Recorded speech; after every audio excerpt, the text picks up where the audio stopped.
It's me and my guy, Time. You know what it is.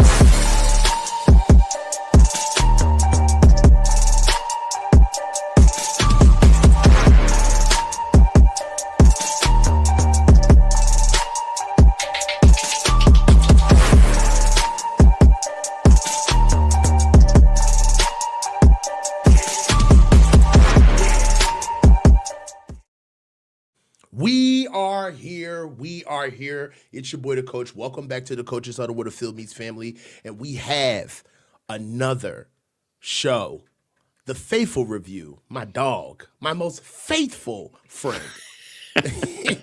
Tom, how you doing, man? I'm doing well, Coach. How about you, man?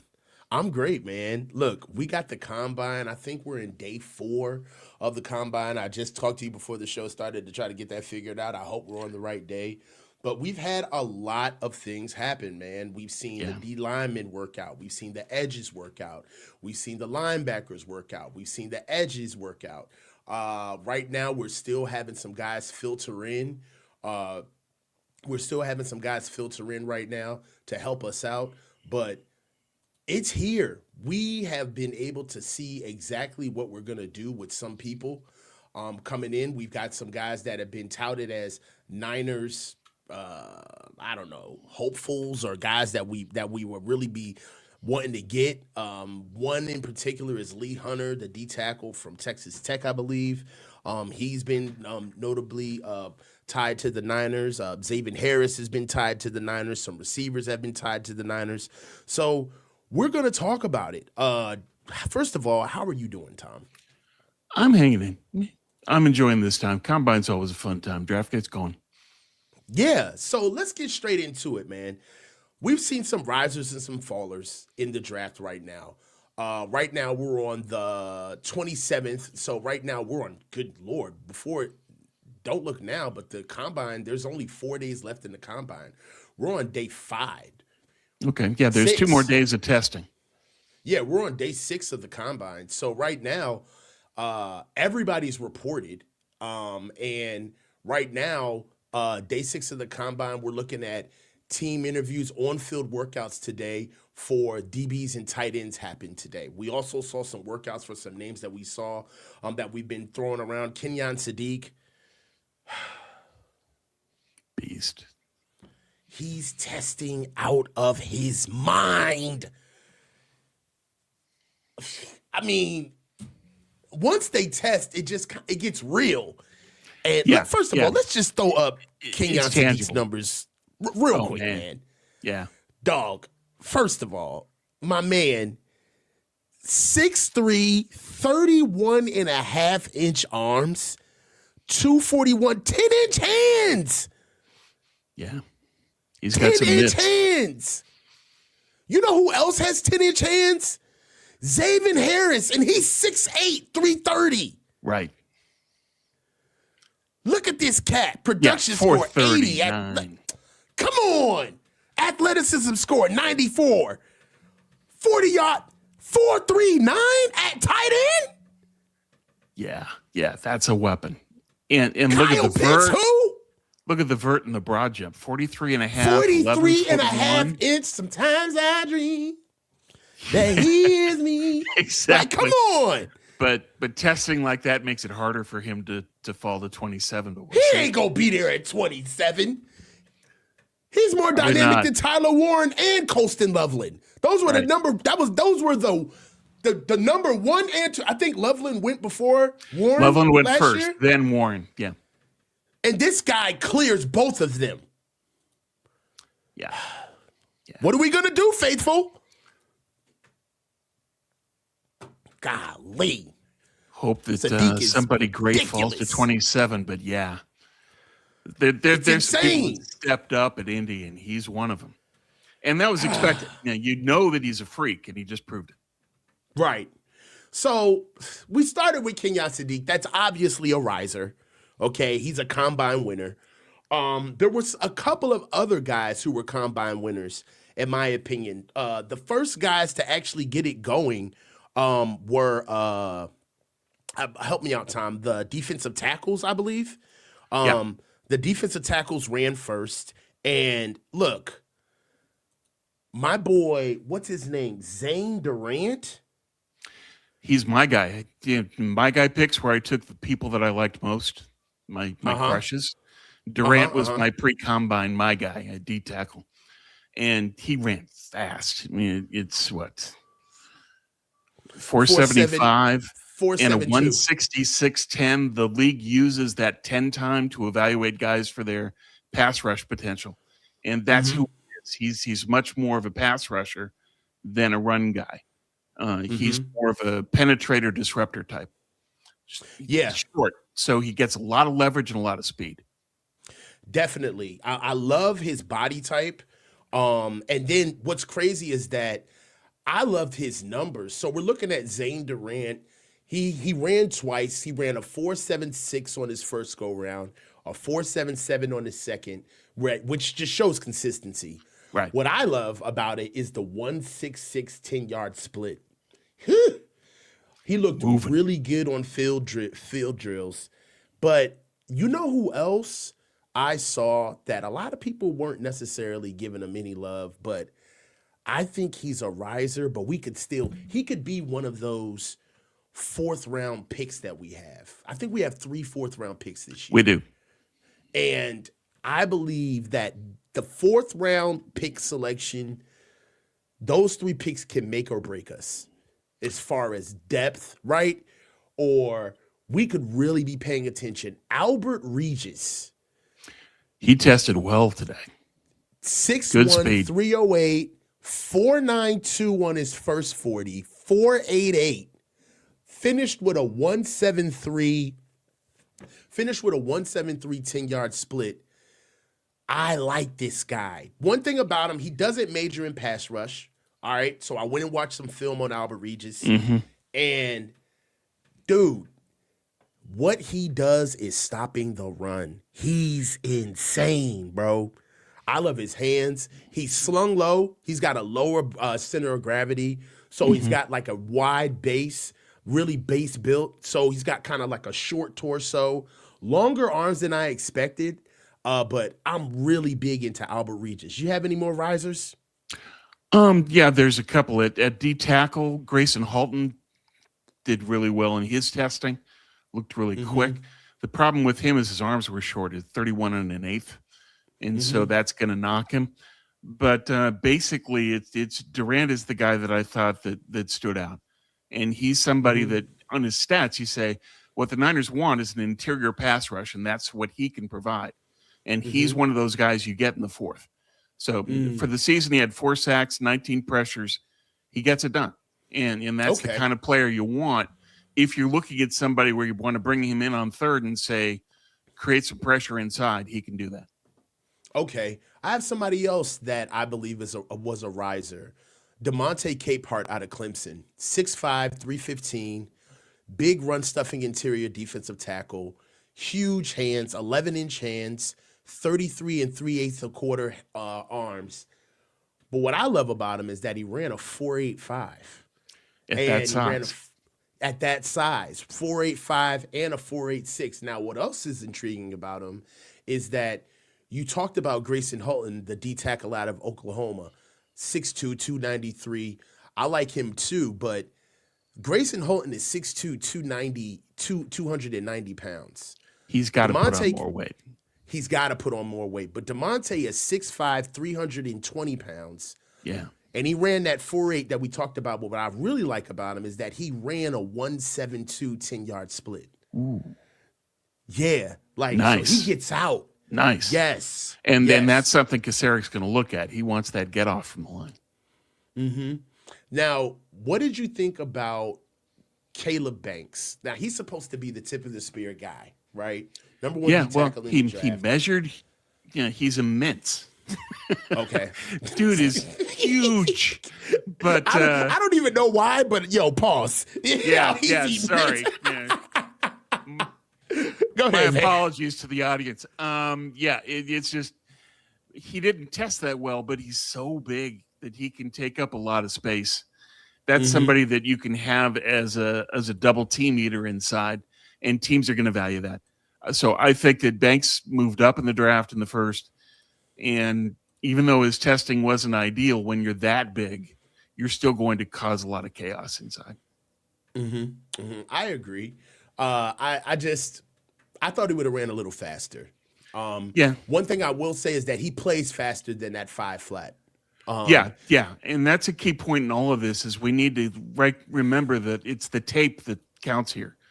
Yeah. That the measurements and the testing at Indy is more of an affirmation of, is this guy what he looks like on tape or is he not? And then they have to make an evaluation based on that. So a lot of guys are affirming, but some guys, if you're great tape but poor measurements, then what's going on there? How are you winning? Does it translate to the league?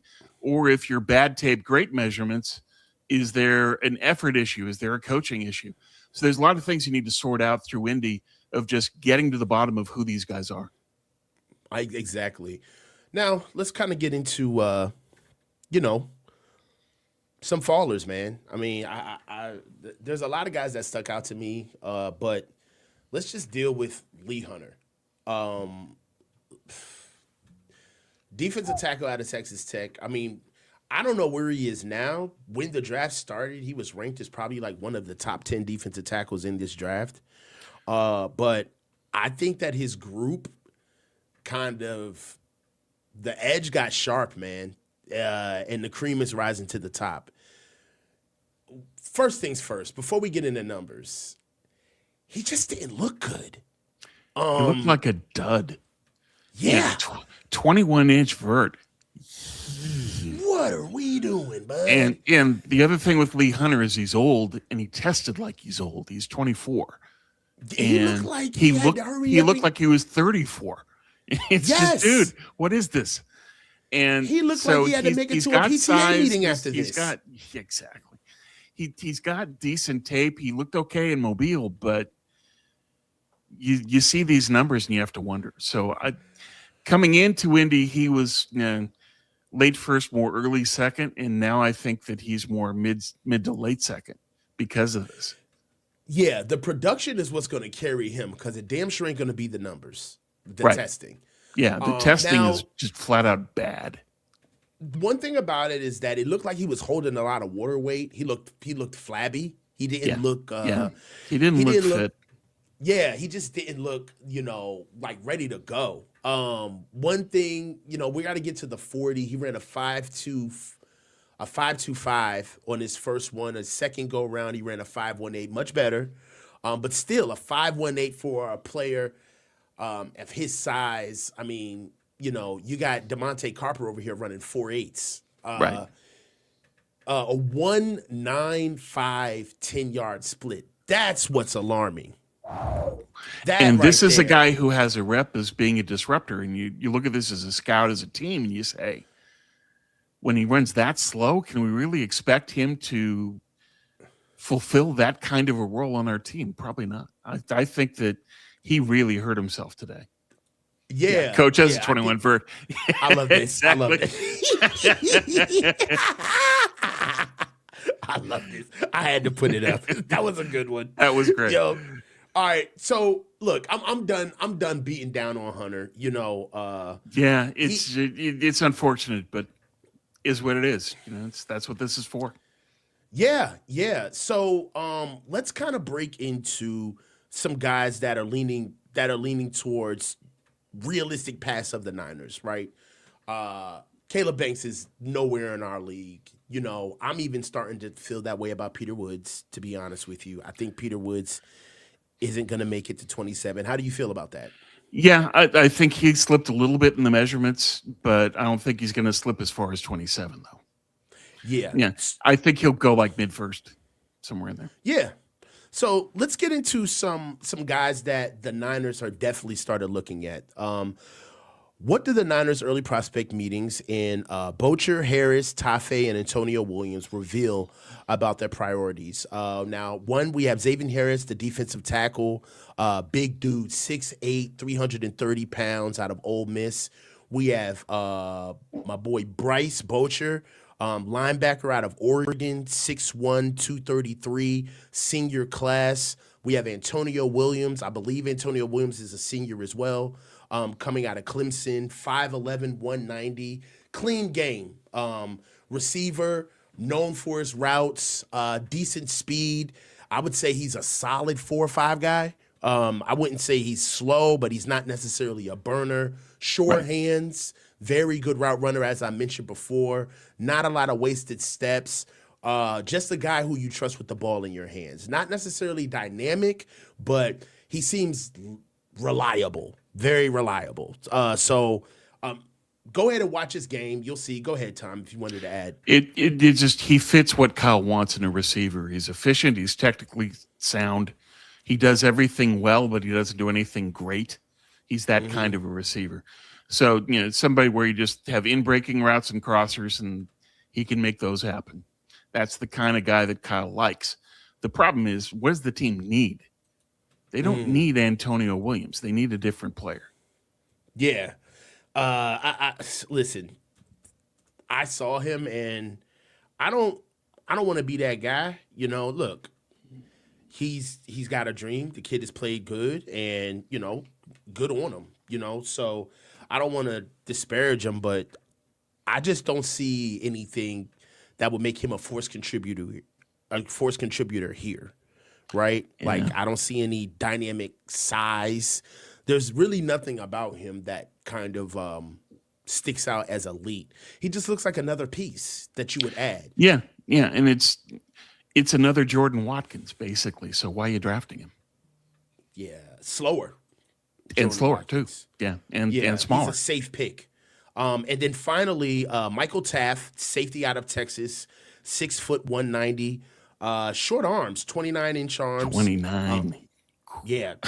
Pass. He's an alligator. You're under 30. I'm not drafting you. Yeah. He ran a 4.5 flat in a 40, a 1.5 split. So he's got adequate speed, good speed, to be honest. Yeah. He's got good speed. I don't know, man. And these are the guys that the Niners are meeting with. What's the common denominator between all of these guys? First, before we go there, let's spend some time on Xavier Harris. So, okay. Xavier Harris is a senior defensive tackle coming out of Ole Miss, 6'8", 330 pounds, coming out of Canton, Mississippi. He was a 4-star athlete, picked up by Ole Miss, but he had the regular SEC menu of teams that wanted him, right? Alabama, Georgia, LSU, Auburn, Arkansas, name them all you want. He goes in Oxford in 2022, and when he first got there, he saw limited action. He only had about 90 defensive snaps across 13 appearances. In his sophomore year, it told a little bit of a different story. He started 7 games. He put up 30 tackles and 3.5 tackles for loss. And one of the biggest things, he gained a knack in special teams for probably being one of the most feared kick blockers in the SEC. He swatted 3 kicks that season alone, including a game-winning field goal against Texas A&M that earned him SEC Co-Defensive Lineman of the Week. So we're moving on to 2023, all right? He's blocking more field goals. He had a Peach Bowl victory against Penn State. And really, one thing about him in 2024, which was his junior year, he had a little bit of a setback. And not setback as far as playing time, but setback as far as his starting job. Texas A&M transfer Walter Nolan comes over. We all know who Walter Nolan is, all right? He comes over, and it seats Harris back into a reserve role, all right? During that year, we're talking about 2024, he still contributed with 32 tackles, 4.5 tackles for loss, and 1.5 sacks off the bench across 13 games. All right. His best game that year was against Georgia. All right. He had the highest defensive grade on the team, and I think he forced a fumble in that game. I'm a big SEC head because I'm a Bama guy. I think I remember that game. Yeah. So let's get to the recent. In 2025, this is where everything comes full circle, right? Walter Nolan's gone, all right, and Xavier Harris is finally starting. He's got his senior year ahead of him, and for his career, he tacks up 56 tackles, 9 tackles for loss, 3 sacks, and an interception with 3 passes defended across a full workload. Now, one of the biggest things about this guy is that I want to talk about the good before we get to the bad. Okay. We all know what happened with Lane Kiffin leaving Ole Miss. Xavier Harris was one of the leaders of the team that stuck with then interim coach. I forget who the coach was at the time. but stuck with Pete Golding. Stuck with the coach. That's Bama's old defensive coordinator. Pete Golding steps up. Xavier Harris is a real big voice in the locker room. Everybody's behind this guy, and they go off and they beat Georgia in a bowl game. Now, that's all the good stuff. The problem with this guy is his off the field situation. He's had 2 arrests during his college career. One, a DUI with felony fleeing. Yeah, you don't run from the cops. Where's your head? A DUI with felony fleeing in 2003 and a domestic violence charge with obstructing arrest in 2024. So, off rip, the thing that really bothers me about the arrest, not just the natures of the crime within of themselves, is a no-go, not okay. Right. But what is congruent with both arrests is that he's evading arrest or fighting the police. The first time he got a DUI, he panics. Yes, that's something that I'm noticing. He gets the DUI, but then he gets fleeing because he's running. He gets the domestic violence charge, and then he gets obstructing arrest because he's fighting not to get arrested. So this guy has got some mental issues that we got to figure out if he's got his flight or fight together, because that's what this is telling me right now. And that's why they met with him, because they want to get a read on his character in the room. Mm-hmm. And so we'll see. That background tells me, especially to your point, the panicking. Mm-hmm. Is that the mental setup that you want? Is that the mindset that you want in somebody you're going to draft early? I mean, I get it that Xavier Harris is huge and productive. I mean, look at this. 32 stops. That's tackles at the line of scrimmage or behind it. And that's second in the draft class behind Cade McDaniels. So, this is a very productive player that you could get for less than a first-round pick. But the panic, the not thinking things through, not carrying yourself the way you need to, I pass. It's hard, but I pass. Yeah. The only thing about it is the very first time he gets in trouble, it's not the first time, right? And then it's when he's caught, not the first time out. Exactly. And that's the thing about regularly having issues with the police, is that it's not the fact that you have these instances within of themselves, but it's all of the times that you don't get caught. It's all of the behavior that leads up to the arrest, right? This type of behavior just doesn't pop up out of anywhere. You don't just get in a relationship and decide you want to go upside your girl's head. It don't work that way, right? Like that stuff is groomed. And the other factor in all of this is Oxford. They're going to treat these guys as if they're NFL players already. Yeah. What are the cops going to do when they see one of the stars of the Mississippi defense? How many times did they not arrest him? Yeah, exactly. In Oxford. Yeah. This comes to mind. Henday 90. Yeah, I love this. I agree with that. Reuben Foster was enough. Yep.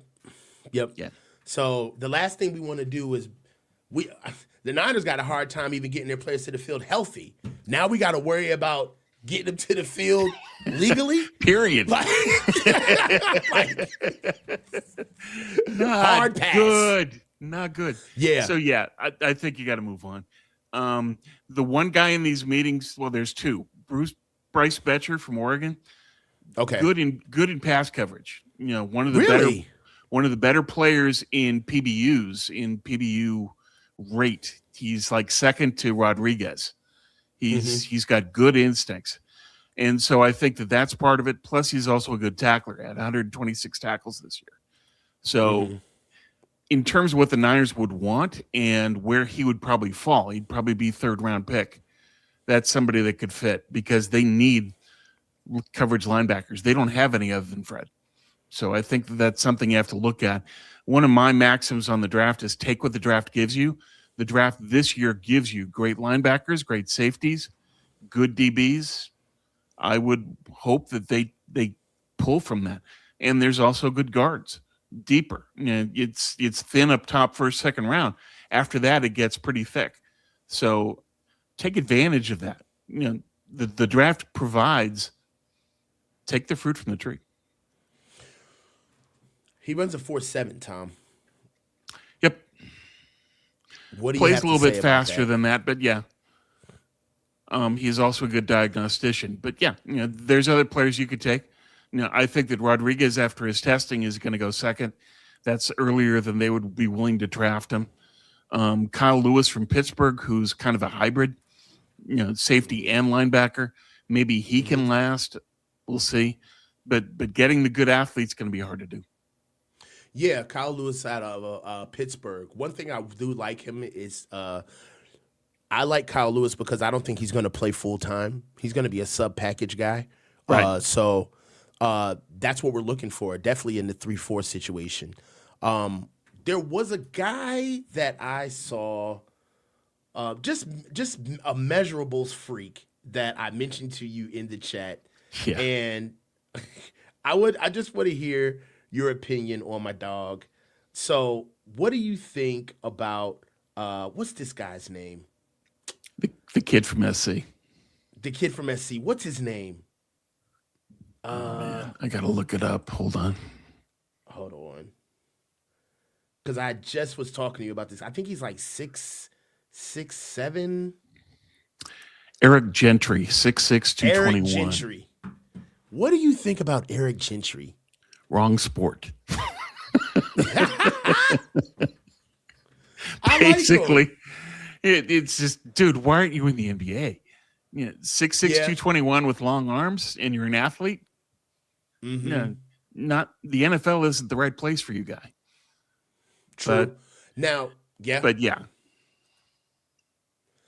All right. Now there is something that I wanted to talk to you about as well. Sonny Styles' little brother plays safety for Ohio State, and he just clocked, I think, the fastest 40 in the draft right now at a 4.26. One thing that I have heard about this kid is that in Ohio State's locker room, Ohio State obviously they hold their own combines, right? And they have about 10 of their exercises or their drills that they go through, and they have the top 10 guys who have the best numbers on those combine numbers in the weight room. Sonny Styles' little brother is on 5 of those 10 drills for the team in Ohio State. Physically, he is unreal. What do you think about this kid at safety? Have you heard of him? Yeah, the thing with him is he's a converted receiver, and so that's why he runs 427. That's that kind of an athlete. But as a safety, I don't think he's got enough size for what Raheem would want and Coach Gray would want. He's somebody that's going to burn, and that works. But I think that they're looking for players that are more dynamic, that can do a number of different things. They want somebody that can stop the run, the pass, blitz, run to fence tackle. They want a decathlete, and that's not Styles. Styles is a sprinter. Yeah, Lorenzo Styles Jr. Right. Is the full name that we got right here. There was also somebody else that I wanted to talk to you about, is just as far as freaks, man. And he's absolutely killing it right now. Linebacker out of UCF, defensive end edge out of UCF, Malachi Lawrence, 6'4", 253. His numbers have been insane. Have you had a chance to check out Malachi Lawrence? Yeah. What he's been doing? What he's doing is impressive, but you look at the tape and it doesn't show up on the field. That's the issue with him. And so you can test really well, but does it translate? Right. I think that he's a second rounder, not a first. He tested really well. He might get a bump, but I don't think that he's going to bump into the first. I think he's a second. No, I don't think he's a first round draft pick. I'm sorry. Yeah. I should have said that. I don't think he's a first round draft pick, but he's definitely a day 2 pick. Oh, no question. Yeah. I just love the fact that at his age, I think he's only 21 years old. He's fifth year, so I don't know. No, hell no, he's not 21 then. When did he get born? He played in the Shrine Bowl. Okay. I don't think there is a birthday on him. I've looked up ages, and I don't think I can find one for him. But if he's fifth year, he's older than 21. Yeah. My biggest thing with us right now is what do you see the common denominator with the guys that you've seen that we're calling in right now? We've got Taft, the safety out of Texas, Bocher, the linebacker out of Oregon. We already talked about Xavier Harris and finishing off with the receiver out of USC. I think the common denominator is they're looking at some players that they want to evaluate for their third-round pick. Boettcher is third round. Xavier Harris is third round. Dalen Everett, who they brought in, the DB from Georgia, is a third rounder. So it's not about the common traits that they have. It's that they are evaluating what they want to do with their third-round pick. Yeah. Where do you think we go in the first round, Tom? I'm jumping ahead of topics. Yeah, that's fine. That's fine. Let's get to it. That's the fun stuff. I think that it's Kyle, and you have to factor that in. He had to watch Saleh take all the picks last year. Kyle's going to say, my turn. And Kyle being Kyle, he's going to want a wide receiver. And the wide receivers in this draft are among the BPA at 27. So if I had to predict, if I had to put money down in Vegas, it would be on a receiver. And it's who lasts to 27. That can be Casey Concepcion. That could be Omar Cooper, my guy. Denzel Boston they could look at. But I think that that's probably the way he goes. I know that you want to look at a defensive tackle. There are people that want to look at offensive tackle. There are people that want to look at edge, linebacker, safety. But if you factor in it's Kyle, and Kyle loves his receivers, and he needs one, and that's kind of BPA there anyway, all of that points me in the direction of he goes wide receiver. All right, man. It's time for us to lock in now because you just named somebody that I'm really not that much of. I'm not a fan of. Oh, there's plenty of guys that I don't like. I named two that I don't like. Concepcion and Boston. I don't want either one of them. But I don't like Omar Cooper Jr., Tom. And you got to sell me on this guy. 6 foot, 204. Hey. Whoa. You got to sell me. Okay. All right. So, look, I understand the upside that you get right away. Great hands. Really great catch radius, okay? Contact balance. If we're talking about, like, how can I say this? What Debo aspired to be as a receiver, Omar Cooper has getting out of the bed. Okay? So the physicality that Debo brings, go ahead. He has Debo end results in terms of breaking tackles, running cross routes, that sort of thing. But he's not Debo in terms of hands, 4% drop rate, how he sets up his routes. He's a very good route runner. And his contact balance and vision, he's got a high football IQ. He knows where to sit to read a zone, where the opening is. And that's the kind of receiver that Kyle's going to like, that he can work with. He's not Debo physically, and that he's not nearly as big as Debo, but I think he's the best receiver in the first 4 rounds in missed forced tackles. He's got 27 missed forced tackles. He's the kind of guy where you run a breaking route, steps through the tackle, and gone. That's the kind of receiver Kyle loves. That's the kind of receiver that works in the offense. So I think that's why they look at him. He's also a willing blocker. He's also a high-effort guy. We're going to get to that. Mm-hmm. Yeah, he doesn't have the size to be a great blocker, but he makes the effort. He tries. And I think that he still has the frame to be able to add more.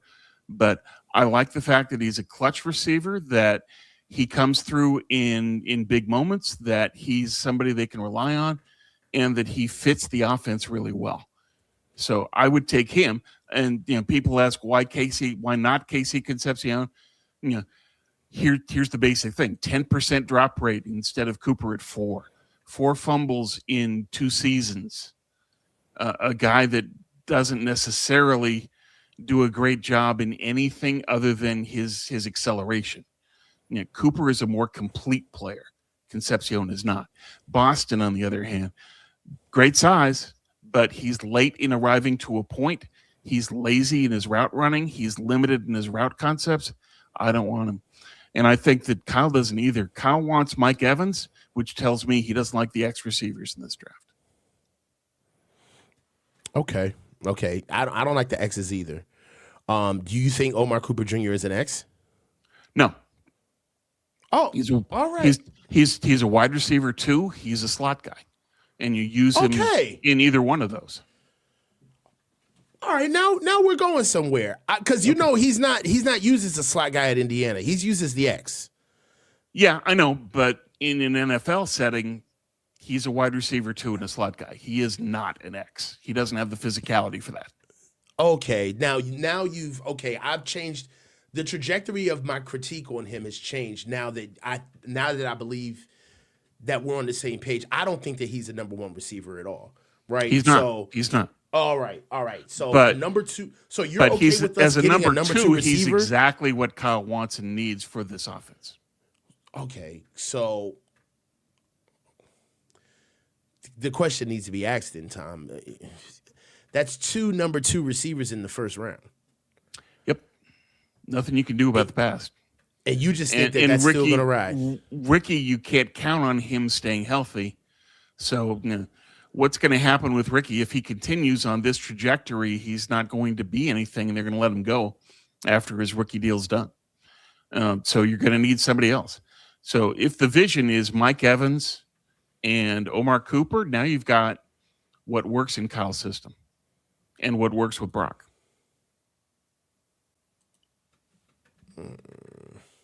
I get it that you want somebody that's the number one in the X. You want all the physicality. You're not going to get it. But in terms of his skills, draft. No, and that's the thing is that this draft, especially once you get past mid-first, it's guys that fill roles as starters. It's not high impact. I mean, where's the high impact guy in this draft that's going to fall to 27? We would love it to be Kenyon Sadiq, but he's gone. So, okay, who else? And if you're looking at the guys that are at 27, I'm sorry, Coach, go ahead. Denzel Boston, do you like him? No. I think he's the only X out of this receiver there's class. Other X's they can look at, like Malachi Fields and all that, but I don't think Carnell Tate is an X. I don't think he's a number one. I don't think he's an X either. No. All right. Well, we on the same. All right, Tom. We on the same page, baby. Yeah. All right. I thought we was gonna rough it up today. No. So let me ask you. Okay, then 27. Who are you looking at? All right, man. So, realistically, before I started seeing guys test out, and Peter Woods didn't really. There were some measurables with his size. He may fall, but I want an interior defensive tackle. I really want us to double down on us being able to stop the run, man. We have to get more physical up front. We need size. We need more dynamic players at that 3 technique spot. And we need somebody to help out Alfred Collins. So I want another defensive tackle. I would either go But that's Peter not Woods. value at 27 unless Woods falls there. Yeah, there isn't. There's only 3 guys, honestly, in the D tackle, as far as D tackle is concerned, that are worth first round picks. That's Caleb Banks, Kaden McDonald, and Peter Woods. So, anybody drafting a defensive tackle outside of those guys in the first round would be reaching. Big time. Kenyon My Sadiq, concern with, if I can just respond to that. Go ahead. They drafted 3 run-stopping defensive tackles last year. You're now going to quadruple down on a run-stopping defensive tackle? You need a pass rusher, a legitimate pass rusher. If you're going to take a defensive tackle, to me, Zane Durant in the 4th, fine by me. A defensive tackle that stops the run and kind of sort of maybe he doesn't really have any pass rush moves at 27? No, I want nothing to do with that. You've already taken 3 run-stopping defensive tackles. You do not get a 4th.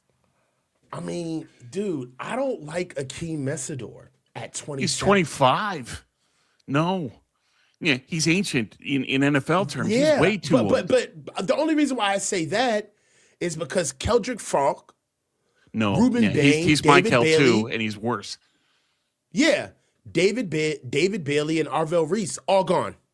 Yeah. So what are you going to do at 27? Go Cassius Howe? No, I don't think so because he's sub 31 arms at Indy. No, you can't do that. Maybe I don't like this, but Mason Thomas. He's too small too. He had small arms also. It's just so. Edges at Indy was a T-Rex parade. It was Jurassic Park. Everybody was it was six guys under 31 arms. My God, it was terrible. So can they take an edge here, at 27? Probably not. So here's the other thing that I would float is that if they don't have a receiver they love, then okay, what about DB or safety? EMW, who fits the hybrid role that Raheem wants. He's a possibility. Plenty of DBs. Chris Johnson tested really well. A lot of skills in terms of ball skills that Raheem values. He's a possibility. There's some other people that they can look at. I like DBs further down. I love Charles Demings from Stephen F. Austin. He had a 42 vert today. He's very good DB. 9 picks, 17 PBUs career. That's the kind of guy I want. But I think that that's an option for them as well, is that if there's nobody that they like at receiver, OL, DL, it might end up defaulting to DB or safety. You're reaching after Avion Terrell, though. Yeah. At 27. Yeah. I wouldn't take a DB at 27, but if EMW is there at 27, I would take him if they're not sold on the receivers. And Raheem would too. Raheem is saying, this is the kind of guy I like. Do you think he really would take that kid? Yeah, because he's a great run stopper with good instincts and ball skills. Everything that Raheem wants, everything that Gray likes. He's long too. Yeah. I like him. He's a conscientious player. I like the way he peels back in the alley. And he's a ball hawk too. He's got really good ball skills. Right. So he fits the profile for what Raheem would want, and it's a team need. Safety's arguably their worst position group in the team. We finally get ourselves a true center fielder too. Yeah. What did EMW run? Like 4.5, somewhere around there. The safeties were sick. I mean, the safeties ran wide receiver times this year. Yeah. Thieneman, 4.37. God. But because he ran well, I think Thieneman's going to go before 27 now. Would you be okay with Thieneman? Yeah.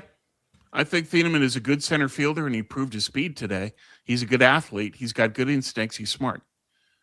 He can fit as a center fielder. I don't think that he can work as a hybrid safety, though.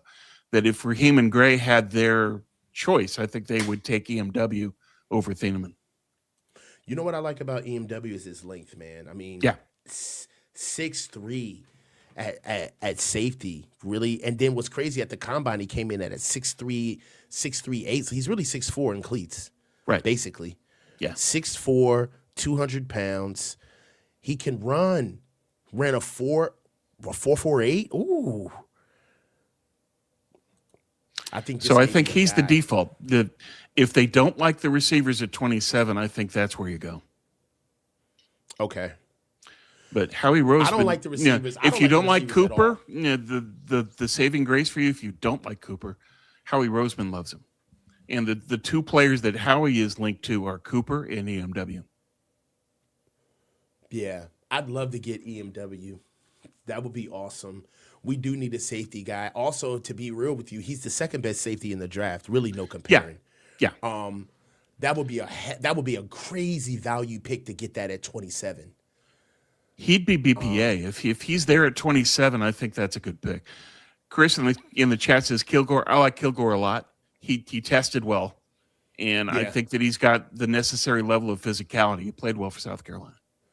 Yeah. The only thing about Kilgore is I think that if he struggles just a hair at safety, they're going to bounce his ass to slot corner in a heartbeat. Yeah, but you've already got the slot taken care of. No, I'm not talking about for us. I'm just talking about in the NFL game. Oh, in the NFL. Yeah, that's true. Yeah. He might default to that big slot role that seems to be catching on now that McDonald invented it. Yeah, 6 foot two, like that 6 foot 210 roll. They may bump him over, and then you're paying for a package guy. I like EMW because he's sideline to sideline. Right. All right, man. So let's go ahead and get to, the topic that the 49ers ignore all the time. What specific guys are you looking at for in the combine? Any names of interest that you believe that can help us at left tackle? So before we go there, even though this is old news, and I've talked about this on maybe 3 to 4 shows, nobody has a take like Tom. Even if it's old news, we still need Tom's take. Talk to us about how you feel about the Trent Williams situation. I blame Kyle, and I wonder if Kyle is doing this intentionally to keep Trent. That Kyle likes to have these guys that know his system that he trusts. He doesn't care about age. He doesn't care about money. He just says, okay, plug it in. So I think that that's partially what's going on. The reason Kyle doesn't draft a tackle is because he wants to keep Trent. The problem is Trent can't keep playing tackle. Yeah. What are you going to do, Kyle? You're going to start Trent at 42? At some point, you got to draft somebody. But I think that that's part of what's going on is that because Kyle has final personnel say, they don't address offensive line, and that's a Kyle agenda item. And that's the problem with not having an outside GM with personnel power, is that somebody that can override Kyle. There's nobody in the building that tells Kyle no. And that's why we're in the situation we're in. So Trent, I don't blame Trent. He's being a contractor and saying, okay, it's 2 years. I want my guaranteed money. I want my upfront money. I want best tackle money in the league. Pay up. And because Kyle hasn't invested in offensive line, means the last offensive lineman he took a tackle was Jalen Moore in 21, the 5th round. Nobody in free agency. And so this is Kyle's doing. This is what happens. You keep kicking the can down the road, okay, now you're here. And it's going to cost you a ton of money because you neglected this. Yeah. Aptly put, man. You've covered all the points. I really don't have anything else to add. It's his own doing, and we're just going to have to play it out. There's no reason, They don't have a choice. Because you look at it, you say, okay, what can you do in free agency? Nothing. There are no good tackles in this free agent class. What can you do in the draft? And so let's get to the point that you raised. Okay, who do you draft at left tackle? Monroe Freeling from Georgia, 6'7", fast, long, but he's only played 16 starts, and so he's still learning the role. I think that that's the kind of guy you redshirt, really. And I don't think that he can necessarily kick inside. He's too small. And so the other guys you can look at, Caden Proctor, but Kyle does not draft mountains. And so if Proctor were to lose 40 pounds, Kyle would be all over it. But since he's 360, Kyle doesn't draft that body type. So there you are. I would look at Proctor. I think that he's got enough speed, and you could trust in telling him that in this system we need you to lose weight. And lose the weight. Proctor losing 40 pounds would be a great player in this league. This is why I think Caden Proctor would be a good pickup for us. He's got the attitude. If you want that nasty defensive lineman attitude on your offensive line, the guy who is going to want to do everything, he's going to want to run the ball literally all the time, but also has the athleticism enough not to just move for his size, but to be an athlete, all right? I know that a lot of us are football fans, so we've been able to see all of Caden Proctor's little now routes, him getting wildcat in the goal line. This kid is an athlete, okay? He started as a true freshman at Alabama, okay? And rare, and they took the training wheels off of him. He struggled early in his career, but once he took on, he's one of the best left tackles in the country. This kid is a dog. And one thing about it, 360, he's 6'7". So you got to look at him. He's built right. I'm telling you. Yeah, he has the frame to carry that weight, but I still think the Niners would, for speed purposes, they would want him to lose the weight to get a little bit quicker. And why is that an issue? Because he can do that. You can go down from 360 to say 330, and that'd be fine. Strong. And he's already got the thing that I love about him is the force that he applies when he comes off the line. He obliterates people. Yeah, that's the kind of guy you want. I want a guy like that, because if you're going to beat Seattle, you need to punch a hole in their interior defensive line. Proctor can do that. So that's a guy that I would look at. Other tackles, Caleb Lomu gets mentioned a lot. The problem there, the Niners didn't even send a scout to BYU, Utah. That's the best team that Utah.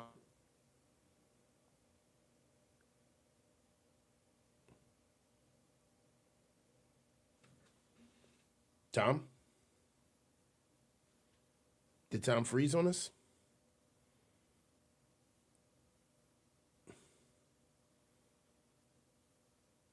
Hold on. Let me know in the chat if Tom is still talking.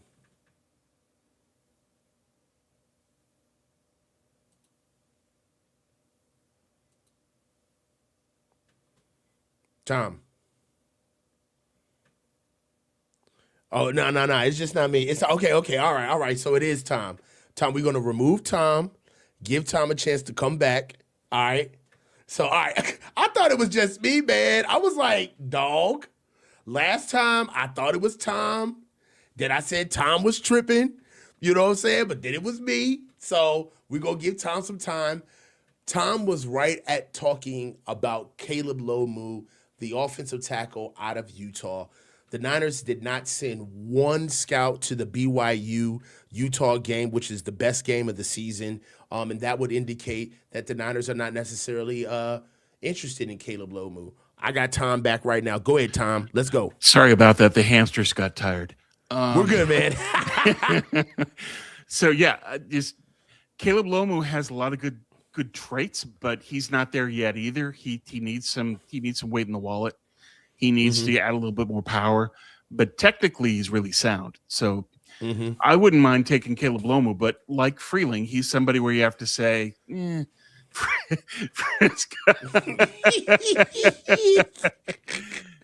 Frisco wild, dog. That's hilarious. So Lomu, this is when they don't send a scout, that tells me that it just nope, he's not even on their radar. Other tackles they can look at, Caleb Tiernan Max from Northwestern. I'm sorry? Max Ironacre. Oh, Ihanachor from Arizona State. Ihanachor, Nigeria, great athlete, looked really good at Mobile. He's new to the sport. He took well to the coaching there at the Senior Bowl, where people could say and see he developed just on the coaching alone that he got in a day. So that's the kind of project that we're talking about. Is he's a sponge, but he's got at least a year of development, and he plays with too high a pad level right now, but phenomenal athlete long term, like 3 years down the road, he could be amazing. Yeah. But you got to be able to wait that long is the thing. You just shit. Well, the way we're paying Trent, looks like he got all the time in the world to get ready. but the problem is that if we're paying Trent, then Kyle isn't going to take a tackle. He'll just say that I'm just going to keep doing this. Yeah. So it's just, what's it going to take to get Kyle Shanahan to draft a tackle in the first 2 rounds? Gunpoint. It's going to be pretty tough. So that's threatening him with the Epstein files. Exactly. 50,000. The Dow is over 50. Yo, it's never gonna get old. All right. So let me ask you this. There's a couple of other guys, just some late round guys, some early day 3 guys. Emil Wagner out of Notre Dame, 6'5", 302. Good athlete. What do you think about him? Any scheme tackle? He's quick. He's a good athlete. He's got some length, but he has issues with that length where he can have too high a pad level or lunge. So he would need to get some technical work in. All right. And the other guy that I would mention was Caleb Tiernan from Northwestern. He's the best tackle technically. He's textbook. His technique is perfect. But he's not strong enough. He's got to add more weight. And he's not necessarily got the speed that Kyle wants either. But in terms of just, you don't have to teach him anything. He already knows exactly what to do. So that helps. Is that I think that once he gets the physicality necessary for the league, he can be a good asset for you going forward. But would I rather have all those other guys we had talked about before? Yeah. All right. So let's switch gears a little bit. We've gone through defensive line, defensive tackles, talked a little bit about linebackers. Let's kind of dip into what the Niners are going to do. So let's go into free agency because that's where we're at right now. We're kind of moving into it. Are the 49ers truly targeting impact free agents like Breece Hall and Mike Evans, or is this offseason already trending conservative? So talk to me about any tea leaves or any indicators that you've seen what the Niners' approach is going to be moving into free agency this season. Mike Evans keeps getting mentioned, so I think that's a possibility. And what it tells me is that's the kind of player in terms of contract tier that they're looking for, kind of a mid-level free agent where he's going to cost like 12, somebody in that range. Anybody beyond that where the whole league is going to be bidding for him, probably not. So to run through the free agents that people talk about relatively frequently, Breece Hall, the talk is that the Jets are going to transition tag him. That puts him at $11 million, and then they can match any offer to keep him. And usually when it's that situation, the league just stays away and says, okay, he's yours. So Breece Hall probably stays with the Jets. Travis Etienne, Kansas City is all over him. Pittsburgh likes him. There's a couple other teams that want him. The Niners have not been mentioned. So he's kind of out there. Kenneth Walker, the talk here in Seattle is if they can re-sign him for 10 or around that, they'll keep him. But if he gets an offer at 12 or more, they'll let him go. He's gone. Other players, let's see. Romeo Doubs, Tennessee is interested in him. They've got the most cap room in the league, so they can just say, we'll outbid you. Pay him. They've got the cap room. He's gone. There was a great piece in the article today, or in the Athletic today, talking about the Chargers, and they said, okay, Odafe Owe. And the reporter said he had heard going into Indy 22 per. Now he's hearing 25. What the fuck? So for the Niners, that's done. They can't, and that's not where they're shopping. Zion Johnson, the reporter, had heard 17. Now he's hearing 20. I mean, and what he's mentioned is that because this free agent class is so bereft, there's so few impact players that the league is going to coalesce around the guys who are great, and they're going to drive the price through the roof. And so that's where you get Seumalo. Seumalo hasn't been mentioned. I would think that that's somebody, we both love him and both think that the Niners should go after him. I would.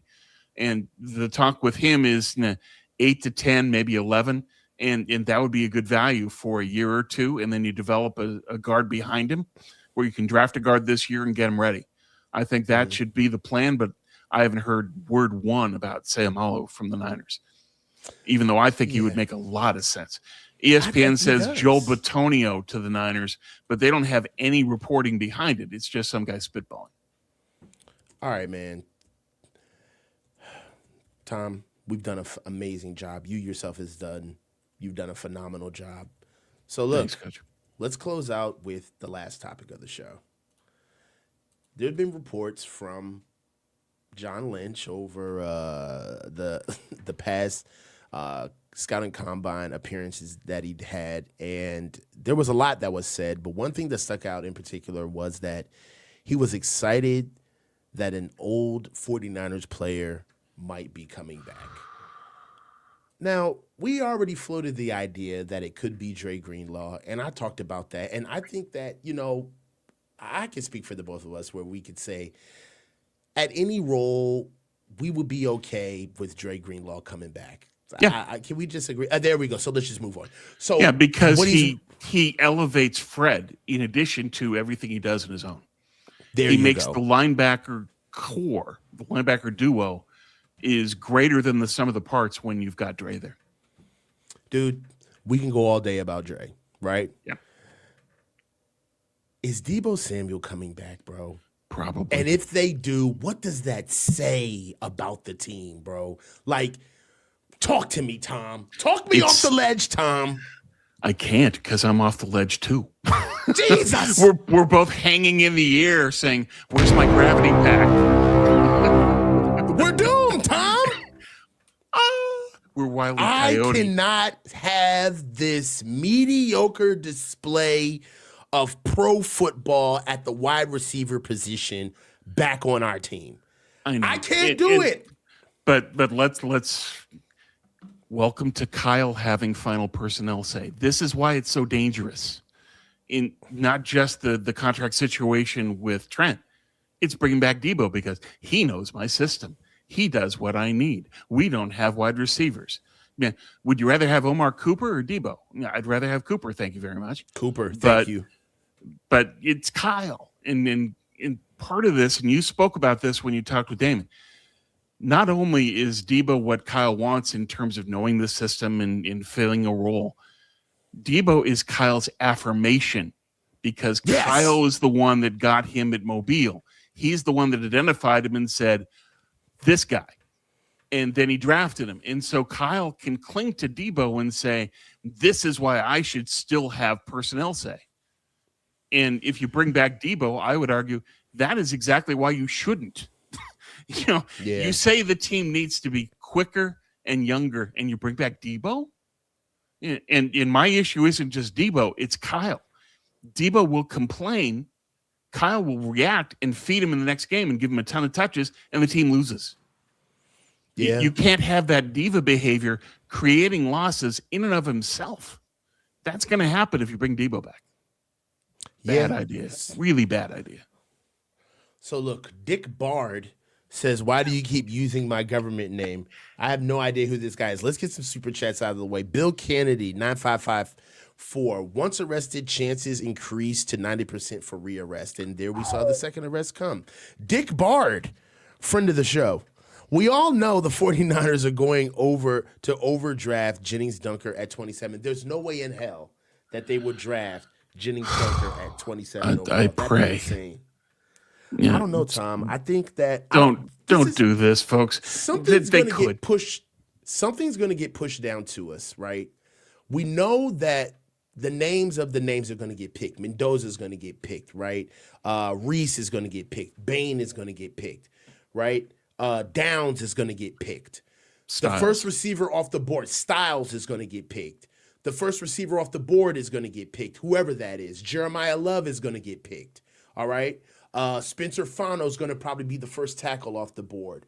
Then we're going to go at a run of D tackles, all right? Then we're looking at maybe 20.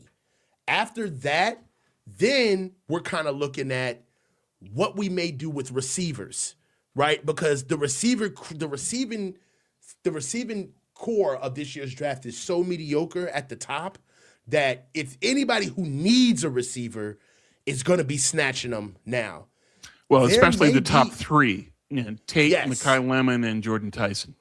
After that, it's beauty is the eye of the beholder. It's Cooper, Casey Concepcion, Boston all together, and it's who likes who.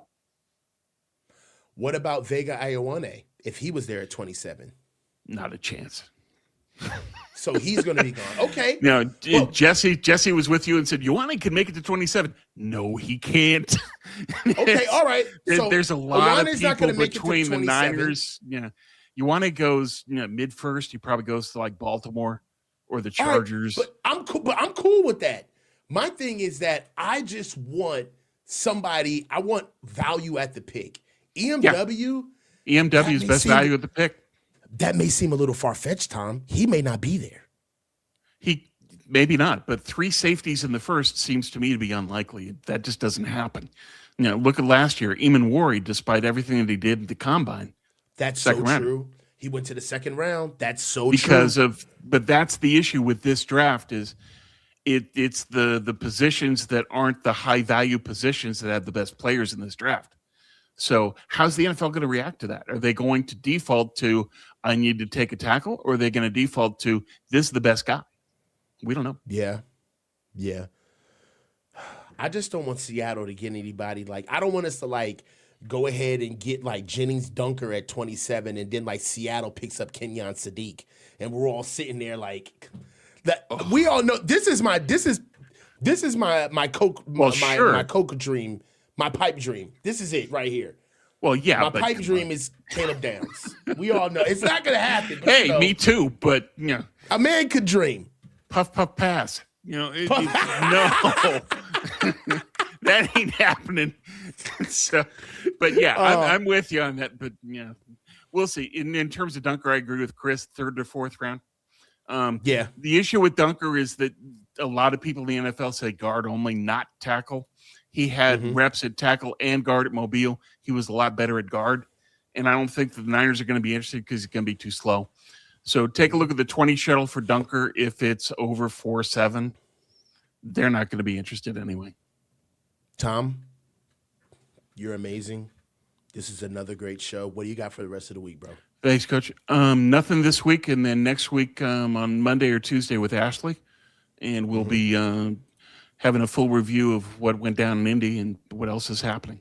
We've got an interesting couple of days. We've got a lot of people that are testing out tomorrow. We got quarterback, running back, wide receiver, and then Sunday is O-line. So let's see what goes down in the combine. Tom, you my dog, man. Hey, I got a call-in show tomorrow for us to really talk about all of these guys in depth. You guys come with all of your draft picks. Come in here with, hey, do some homework for tomorrow's call-in show too, man.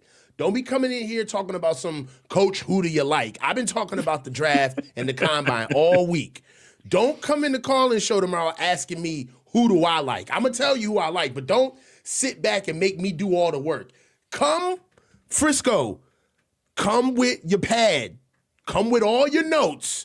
I want to know who you guys got in the first round. I want to know what direction the Niners should go in the first round. I want to know what you think about the risers and the fallers, all right? This ain't for no weaklings, all right?